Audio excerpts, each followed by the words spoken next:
Welcome to the DragonCruiser. Today, we're looking at something that honestly feels like sci-fi, but it's happening right now, the AI brain race. Right. And specifically, we're digging into this question. Is China building the smartest humanoid robots out there? A huge question. It really is. And it's funny, walking around cities in China, like Shenzhen, you get these moments. Every now and then something surprising, kind of weirdly futuristic pops up. Like you might see someone walking a bit awkwardly, and then you realize, wait, that's a humanoid in clothes, just wandering around. It's jarring. It definitely makes you do a double take. Totally. So our conversation today is unpacking the latest stuff, like literally from the last few days, July 25th to 27th, 2025, and what it tells us about China's insane pace in humanoid robotics. We've got some facts that might really shift how you see the future unfolding. Yeah, let's start with the why. This isn't just about flashy tech. No, it's way deeper. It's a massive national strategy. You have to look back historically. After 1949, there was initial skepticism about AI. Right. But that flipped after the Chinese Association for AI formed in 81 now. It's seen as strategically vital, almost a cornerstone of national sovereignty. Sovereignty. So it's not just economics. It sounds like Beijing sees these robots as like fundamental to their future stability. Oh, absolutely. They explicitly call humanoid development a sovereignty issue. Yes, economic growth is part of it, but it's also about tackling these huge structural problems. Like what? Like, slowing growth, trade friction, and the big one, demographics. Yeah. The aging population, the shrinking workforce. Okay. So humanoids are seen as a potential solution to keep the economy going, to keep things running when there are fewer people. Exactly. A direct, almost essential fix for these really pressing national challenges. And the money reflects that, right? The investment numbers are just huge. Over 20 billion US dollars in government support just last year. Just last year. And think about that planned fund, 1 trillion yuan. Yeah. That's roughly, 137 billion US dollars? Aimed squarely at AI and robotics startups. Plus, city-level money in Shenzhen and Beijing. It's not just a nudge. It's a full-on, all-in bet. It really is. And that kind of top-down coordinated investment, it's way beyond typical R&D grants you see elsewhere. It signals this incredibly strong long-term commitment. This isn't about quarterly results. It's about building an entire industry for global leadership. Okay, but hang on. Doesn't that raise a big question? Can that much central planning really foster genuine, out-of-the-box innovation? Yeah. Or does it risk kind of directing things too much, maybe prioritizing deployment speed over truly disruptive ideas? I worry it could lead to a less dynamic, less organic innovation scene. That's a totally valid point, and it's, a constant debate. But look at the other side. This kind of central planning has worked for them before, right? Like with Chef Doise. Being high-speed rail or renewables. It might seem like it stifles pure early-stage creativity sometimes, but it's incredibly effective at mobilizing resources, coordinating massive efforts, and getting things to market fast. So speed is the advantage here. Speed and scale. In this case, it means getting robots into factories, onto streets much quicker. And that creates this feedback loop.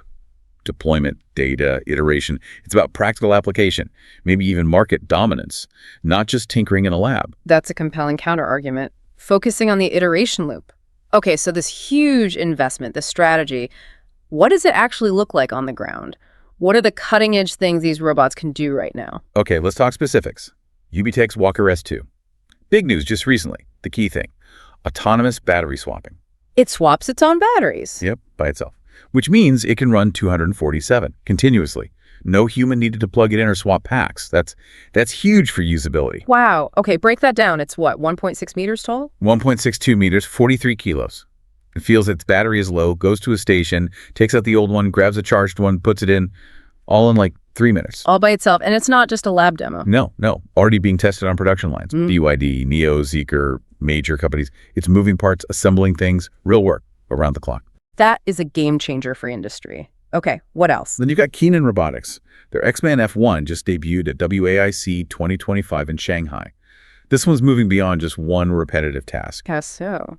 It can make popcorn, mix personalized drinks, like you choose the ice level, even give autonomous digital presentations. And the collaboration part you mentioned. Right, that's key.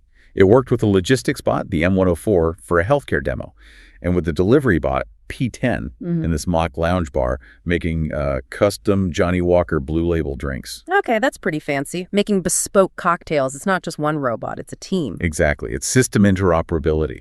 moving towards integrated smart systems. Yeah, and seeing that level of service automation, it really makes me think about my trips there. You see this incredible blend of ancient culture right next to mind-blowing new tech. It's like, how will these sophisticated service robots fit into the daily rhythm of a place that values both tradition and rapid progress? It's a fascinating cultural interface.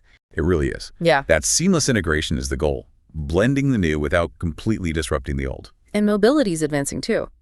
Robot Era's L7, that's a Tsinghua University spinoff. What's special about the L7? Better upper body dexterity. And it builds on their previous bot, the Star 1, which was incredibly agile, ran almost 13 kilometers across the Gobi Desert for over half an hour. Wow, okay. And affordability, are these things still insanely expensive? Well, Unitree Robotics just launched the R1. It's under $6,000. It's like $10,000 cheaper than their last one. Under $6,000. That's accessible. Right. Lighter, too, 25 kilograms. And super flexible, 26 joints. It can do cartwheels, punches, handstands. It's really aimed at getting it into the hands of researchers, developers, lowering the barrier to entry. Okay, interesting. But let's get back to the brain part. That's the core of the race, right? Intelligence. Absolutely. And that brings us to the Chengdu Humanoid Robot Innovation Center, CHRIC. They just debuted 7 humanoids in Chengdu. They're planning to use them at the World Games in 2025. For what? Torch relay, exhibitions, reception, even retail. Okay, and the tech. Their star is Honghu, Chengdu's first fully self-developed bipedal humanoid. They're explicitly calling it out for its powerful brain. Powerful brain. What does that actually mean in practice? They say it allows for true understanding, reasoning, and task execution. It's equipped with China's first high-speed inference model and something called a robot multimodal model. Okay, hold on. High-speed inference, multimodal model. Can you translate that from tech speak for us? What does that let the robot do differently? Sure. Think of high-speed inference as how fast its AI brain processes information to make decisions. Basically, reaction time, thinking speed. Got it. Faster thinking. And multimodal means it can understand different kinds of input, at the same time vision, sound, maybe touch data, and integrate it all to get a much richer, more complete understanding of its surroundings. It's not just seeing, it's perceiving in multiple ways at once. So it can understand the world more like we do. That's the direction, yeah, allowing for more nuanced interaction. And they back this up with other bots like Konka 1, second gen, wheeled, single arm, super light, 25 kilograms, but has the highest low-to-weight ratio globally, apparently. Runs for 8 hours. Impressive specs. And CHRIE is claiming over 30 world-leading tech achievements just this year, specifically on humanoid robot brains. So the focus shift is clear. It's not just about moving smoothly anymore. It's about the intelligence, the core AI. That's the real battleground now. Precisely.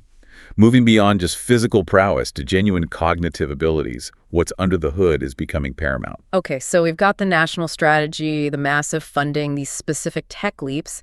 But how are they pulling off the scale? It feels like more than just a few smart companies. What's the broader industrial engine here?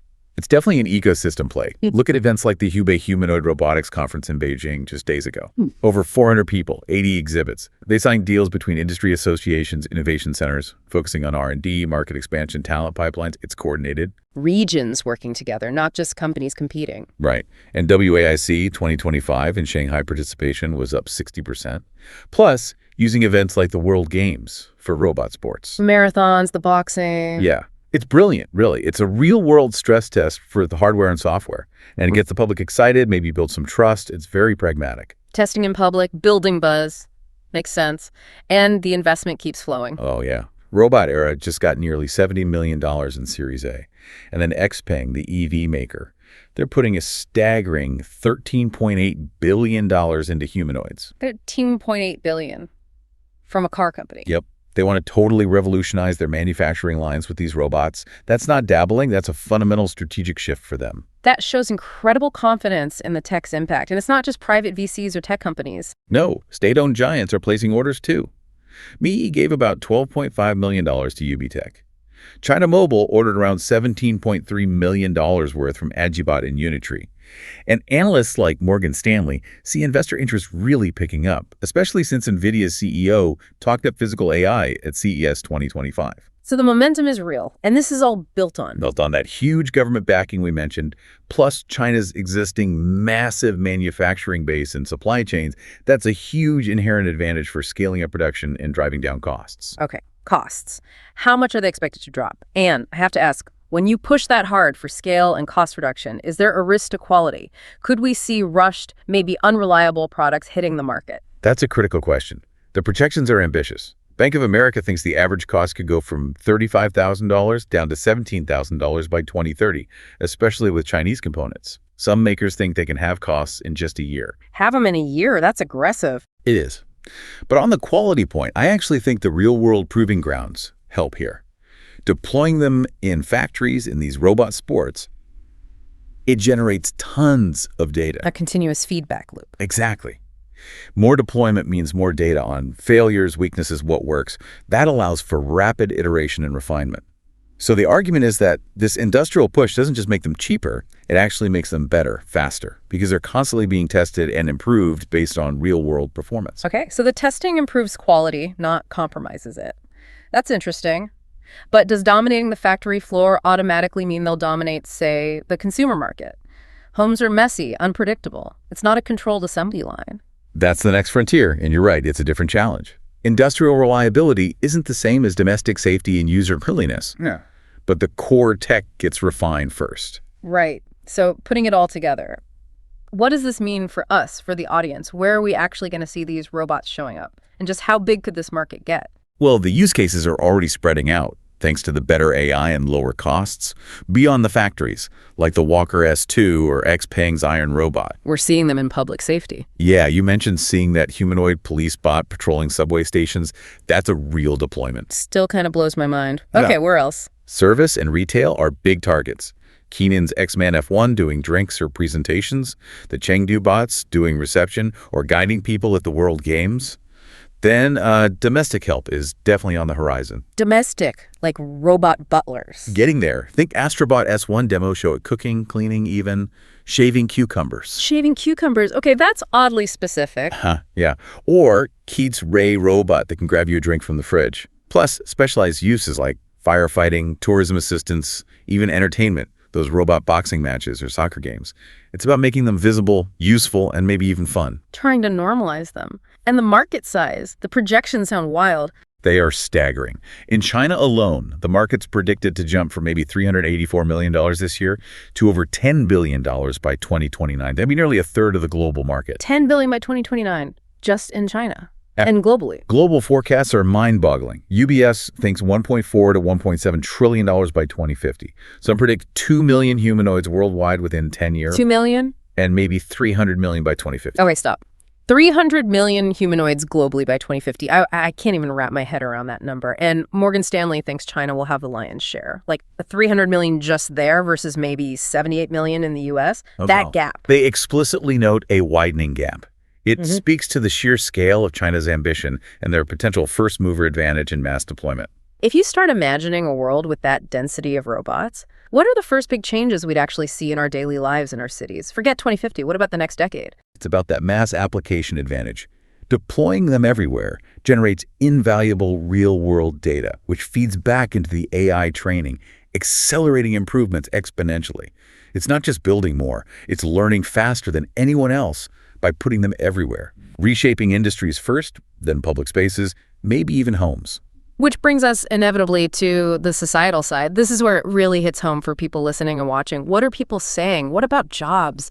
The anxiety seems palpable. It really is. The media coverage swings wildly, doesn't it? You see headlines calling it game-changing innovation, then the next article uses the same footage and calls it unsettling. It's constantly framed as this race toward fake humans, usually China versus the US. Yeah, that competitive framing is everywhere and online. Exactly that split. People are amazed by the tech. Wow, 247 robots, but then immediately pivot to job fears. 300 million robots, that's the end of human work. Or who buys this stuff if no one has a job? That's a fundamental economic question, isn't it? And my gut feeling is a lot of people just aren't psychologically ready for this scale of change, no matter how ready the tech companies are. It feels like we're being rushed into something massive. And there's definitely skepticism mixed in. People online saying the numbers are inflated to pump stocks or that they're inventing needs that don't exist. Plus, real safety concerns. Like that viral video. Yeah, the Unitree H1 seemingly trying to attack its developers. When companies are talking about putting these things in homes in 3 to 5 years, that kind of video resonates. It taps into the uncanny valley fear, too. That creepy feeling when something is almost human, but not quite. Exactly. It triggers unease. Overcoming that psychological barrier is huge. It needs transparency, rock-solid safety guarantees. It's not just a tech problem, it's a trust problem. And the jobs issue. Experts talk about new jobs being created, but when you automate potentially millions of manufacturing and service roles, what happens to the actual people in those jobs now? How does society realistically manage that kind of transition without leaving huge numbers of people behind? Just saying new jobs will appear feels overly optimistic, maybe even dismissive of the disruption. It's the critical challenge, and yeah, optimistic needs heavy qualification. Experts and investors point to aging populations, labor shortages as drivers. They see hurdles in AI maturity, data collection. But they often cite research predicting this U-shaped relationship for employment in China. U-shaped relationship. Okay, what does that mean in plain English? Does it just mean it gets worse before it gets better? Pretty much. An initial dip, job losses in routine tasks, followed by longer-term net job creation. The projection was for a 12% net increase in China, maybe 90 million new jobs. In what areas? Things like robot maintenance, programming, data analysis, entirely new services that emerge because of the robots. But, and this is a massive but, the U doesn't happen magically. Right, it requires unprecedented policy intervention, huge reskilling programs, maybe serious debates about things like universal basic income, new educational models. China's system might be able to coordinate that kind of top-down shift better than others, but the human costs the anxiety, the displacement during the dip that's immense uncharted territory. It's more than economics. It's redefining work itself. Wow. Okay, this has painted an absolutely incredible and honestly somewhat daunting picture. China's strategy, the speed of innovation, the sheer scale of investment, they seem undeniably positioned to lead this humanoid robot wave. The implications are just vast. They really are. And it leaves us with a profound question, doesn't it? Given this trajectory, this massive investment, these projections of hundreds of millions of humanoids, how quickly are our everyday lives going to fundamentally change? Are we as societies actually ready for a world where intelligent robots aren't just in factories but walking down the street next to us?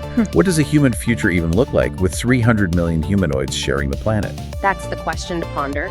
Let us know your thoughts in the comments below. If you found this conversation insightful or maybe even a little alarming, please hit that like button, leave a comment with your perspective, and definitely subscribe to the DragonCruiser for more explorations into where technology is taking us.